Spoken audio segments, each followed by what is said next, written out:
The Galactic Empire had catalogued nearly 13,000 sapient species across the Orion Cygnus spur. Yet nothing, neither the silicon mines of Carthos nor the psionic tribes of Ilth prepared them for humans. Not until the day Susan Halley and Evan Mercer stepped into the Empire's Great Hall of Inquiry.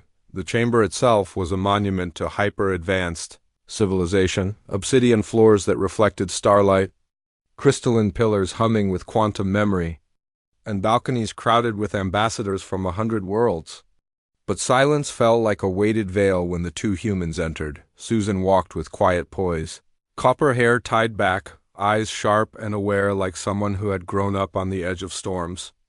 Evan followed beside her, broad-shouldered, calm, carrying himself with the grounded confidence of a soldier who had seen too much and survived anyway. To the aliens, they appeared fragile, too soft, too organic, too small, but rumors had already begun to circulate. Humans adapt faster than any species ever recorded. The presiding speaker, a towering insectoid named Rithka, extended its spiraled mandibles in greeting.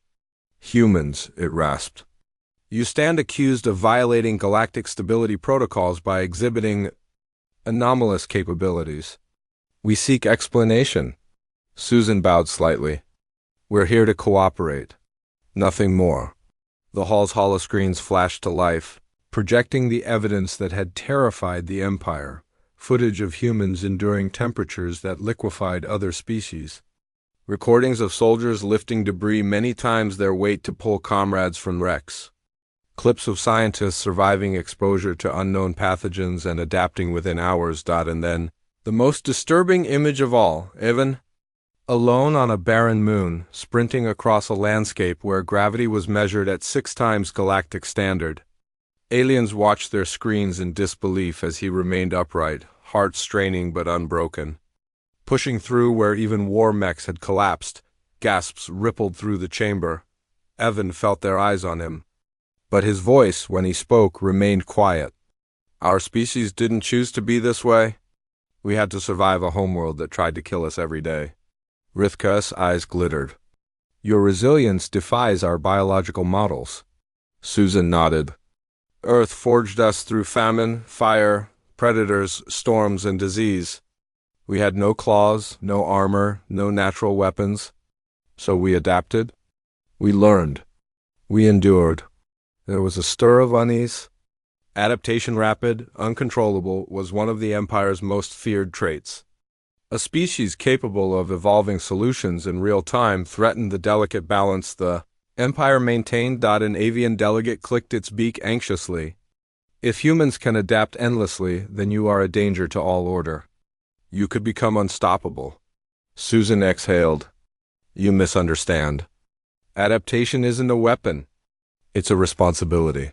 But her calm words were overshadowed by the next holoprojection, battlefield footage. From the frontier colony of Nereon 4, a collapsed reactor had released lethal radiation.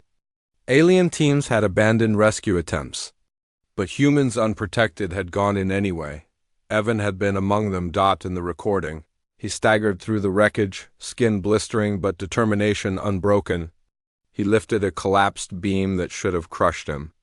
Susan appeared in the footage as well, dragging 2 alien civilians to safety. Then, shockingly, the humans recovered.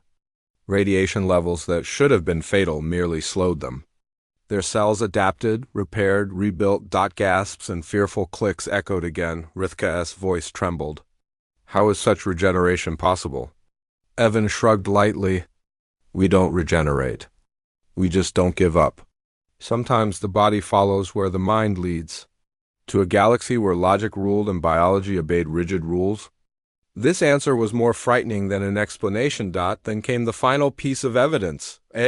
Deep space recording from an exploration ship encountering a rogue gravity well. The vessel buckled, crew screaming as space-time twisted. In the feed, Susan gripped the controls while the hull warped. The gravitational forces should have torn her apart, but she held on. Muscles tearing, bones straining, refusing to release until her crew escaped. She survived with injuries that should have ended her life. Yet 2 days later she walked out of the medical bay. The hall murmured in horror. Rithka rose to its full height. "Humans, You are an anomaly that frightens even our war councils. We must decide whether to restrict your expansion before you reshape the galaxy in your image. A shimmering tension filled the room. For a long moment, neither Susan nor Evan spoke. Then Susan stepped forward. If you fear us because of what we can do, then you misunderstand humanity most of all. She raised her voice so every species, every ambassador, every wary warrior could hear. Humans don't adapt to conquer. We adapt to protect. Every strength we have, every breakthrough, every stubborn refusal to die comes from one thing: we save each other. Even when it hurts, even when it costs everything. Evan nodded beside her. If you're afraid of what humans can do, remember this: we don't run from danger. We run toward those who need help. That's not a threat. That's a promise. The chamber fell silent. Not fearful, contemplative, the avian delegate leaned forward. Then prove this. The Empire faces a Class 7 rift storm at the edge of our territory. No species has survived direct exposure. If humans can help stabilize it, your intentions will be acknowledged. Rithka added, we offer a test not of power, but of character. Susan looked at Evan. A wordless agreement passed between them. Tell us where to go. Susan said. The rift storm was a cosmic nightmare tearing reality into shimmering fractures. Plasma lightning crackling across impossible angles. Empire drones disintegrated on approach, but the human ship, the Dauntless, advanced inside the cockpit.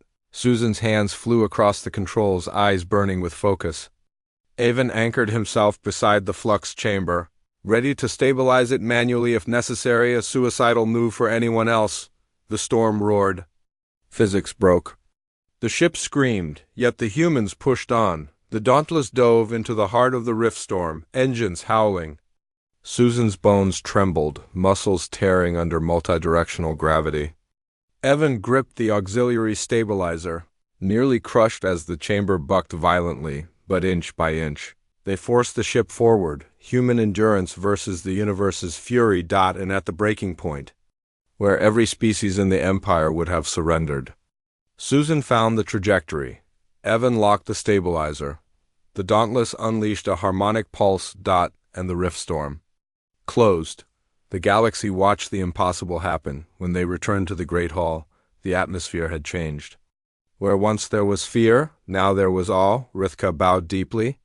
Humans, you have shown us what your adaptation truly means. Not destruction. Not domination. Its mandibles clicked softly. Hope, Evan smiled faintly. Told you. We run toward danger so others don't have to. Susan added, we're not the monsters you feared. We're the allies you never expected. And across the balconies of 1,000 worlds, the galactic Empire applauded the species that refused to break, the species called human.